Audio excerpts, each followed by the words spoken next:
The topic I have chosen proposes a very controversial topic in today's sports world. The biggest question today in college sports today is should the athletes at a university get a salary? Arguments spout across the country about if they should be paid a salary or if the school is enough. The reason I chose this topic is because I myself am an athlete. I also have a lot of friends at major universities that are going broke, but they're thriving in the athletic world. I think that these athletes basically sell their lives to the school only for them to make millions off of them but get nothing in return. This is also very passionate to me because I want to work in college athletics as a coach. So this would be something that could pertain to me in the future. This is something that could be written for a large national magazine like ESPN or Forbes.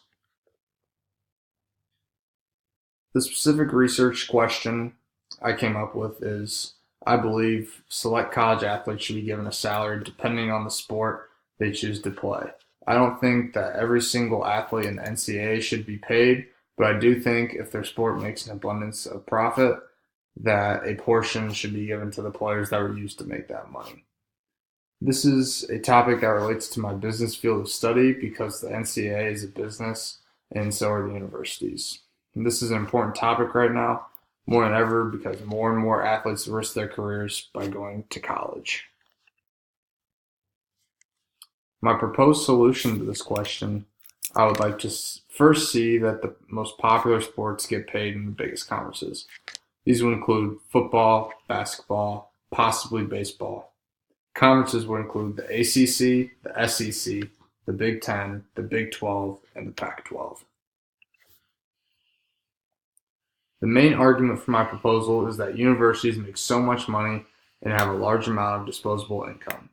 Even if they use that money for school, the money the athletic department brings in is ridiculous. Guess what? The athletes they are using to make that money get absolutely nothing. The athletes whose names are marketed and posted everywhere to sell tickets, shirts, jerseys, etc., get absolutely nothing. They don't get to see a dime of that money. The article by Jamie Harris reports that the NCAA continues to dismiss the idea of paying athletes and explains that possible reasons why. It is easy to assume that the author, Jamie Harris, feels that a scholarship is well over enough payment or compensation to the athletes, as most do not have to pay for their education because of just the simple fact that they are athletes. Harris does address the opposition by stating his understanding of how it may seem unfair that student athletes receive no tangible compensation for their work despite the incredible amount of money that they bring in on a day-to-day basis just through apparel, screen time, and ticket sales alone. He does mention that student athletes are taken away from many other opportunities such as employment and normal social college events. However, he still believes not having to pay for your education is enough. The article written by Knight Kiplinger attempts to answer the question as to whether or not college athletes should be paid or not. The article first begins to discuss just how corrupt and controversial the NCAA has been in the past and how this question has sparked as much heated debate in the sports world. Because this is an opinion article by Knight, he then goes into personal opinion on the subject matter. He explains why he believes that it would be fair to give college athletes an ethical compensation for their work for the school, just as any other work would, especially since they are responsible for a major chunk of the college's income.